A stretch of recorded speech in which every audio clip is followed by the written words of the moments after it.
warahmatullahi wabarakatuh. Perkenalkan, nama saya Resmi dengan NIM G7012139 dari kelas C, jurusan Farmasi di Universitas Tadulako. Di sini saya ingin menjelaskan mengenai obat omeprazol. Dari pengertiannya, omeprazol adalah obat golongan inhibitor pompa proton atau biasa disingkat dengan PPI. Obat ini digunakan untuk mengobati berbagai gangguan lambung, contohnya tukak lambung atau GERD.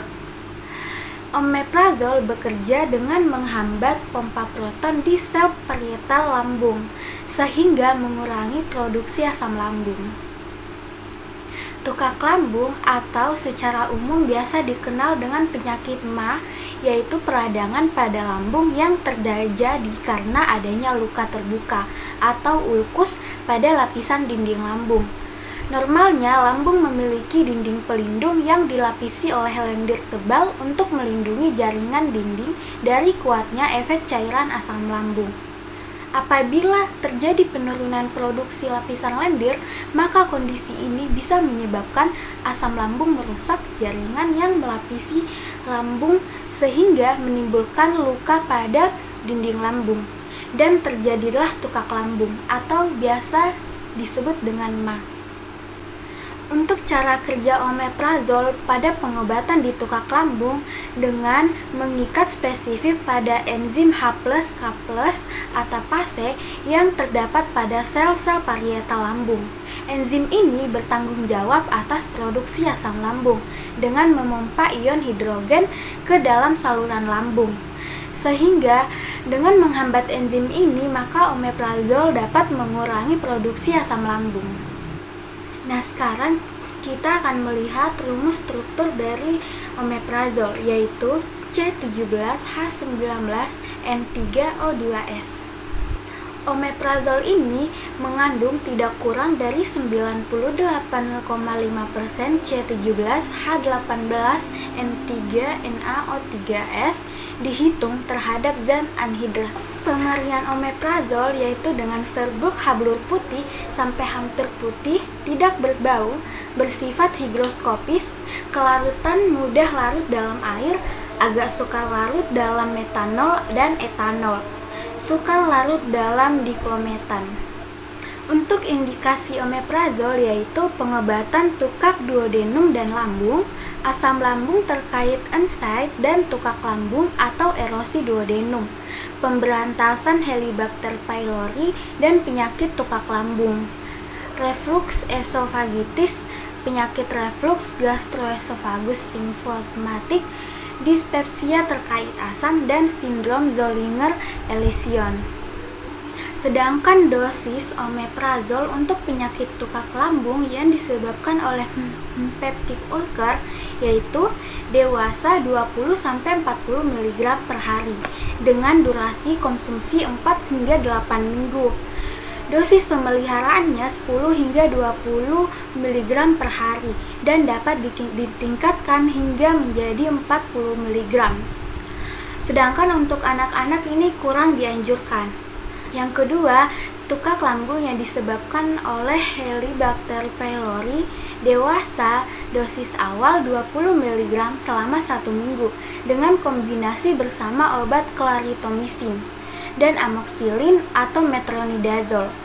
Dosis lain 40 mg sekali sehari selama 1 minggu dengan kombinasi bersama amoxicillin atau metronidazole. Untuk anak-anak dengan berat badan 15 hingga 30 kg diberikan 10 mg. Dengan anak-anak berat badan 31 hingga 40 kg diberikan 20 mg dengan kombinasi amoxicillin dan clarithromycin selama 1 minggu. Kontraindikasi dari omeprazol diketahui hipersensitivitas terhadap omeprazol atau konstituen lain dalam formulasi. Omeprazol seperti PPI lainnya yang tidak boleh diberikan dalam atanazir. Lanjut ke tindakan pencegahan khusus. Bila dicurigai tukak lambung atau timbul gejala peringatan seperti penurunan berat badan yang tidak disengaja, muntah, hematemesis, kemungkinan keganasan harus disingkirkan karena pengobatan dapat meringankan gejala dan menunda diagnosis. Sekarang kita masuk di farmakokinetik omeprazol. Farmakokinetik adalah cabang ilmu dari farmakologi yang mempelajari tentang masuknya obat ke dalam tubuh hingga dikeluarkan. Farmakokinetik terdiri dari beberapa bagian. Yang pertama ada absorpsi, distribusi, metabolisme, dan ekskresi. Pertama kita akan membahas tentang absorpsi. Absorpsi omeprazol memiliki waktu kerja yang cepat dengan bioavailabilitas 30 hingga 40% jika diberikan secara oral. Efek penghambatan asam terjadi dalam waktu 1 jam setelah pemberian. Omeprazol mencapai efek maksimum dalam waktu rata-rata 2 jam atau 0,5 hingga 3,5 jam dan bertahan hingga 72 jam. Kemudian diikuti dengan aktivitas sel kembali dalam waktu 3 atau sampai 5 hari. Kedua, ada distribusi. Omeprazol memiliki ikatan protein yang besar, yaitu sekitar 95%, dengan volume distribusi sekitar 0,3 liter atau kilogram. Omeprazol terdistribusi ke jaringan, terutama ke sel parietal lambung. Omeprazol juga dapat masuk ke air susu ibu. Ketiga, ada metabolisme. Omeprazol dimetabolisme secara cepat oleh enzim sitokrom P45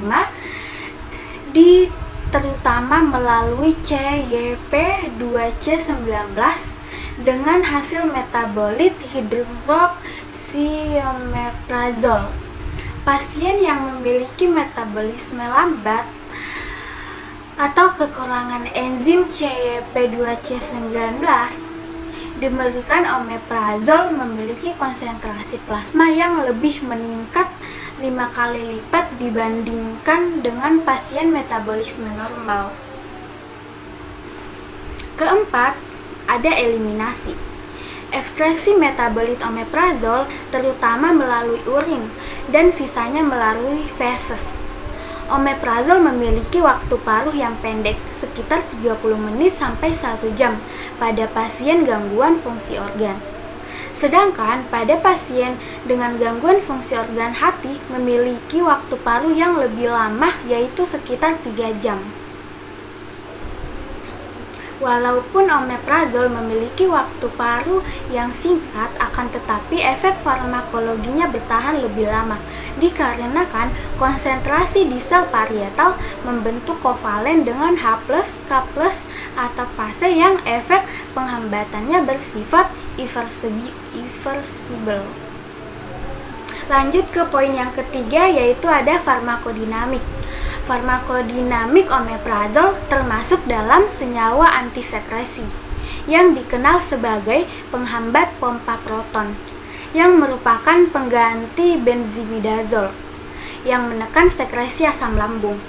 Dengan penghambatan spesifik sistem enzim H+, K+, dan ATPase atau asam proton, pompa sel parietal lambung setelah pemberian omeprazol timbulnya efek antisekresi yang terjadi dalam waktu 1 jam dan efek maksimum terjadi dalam 2 jam.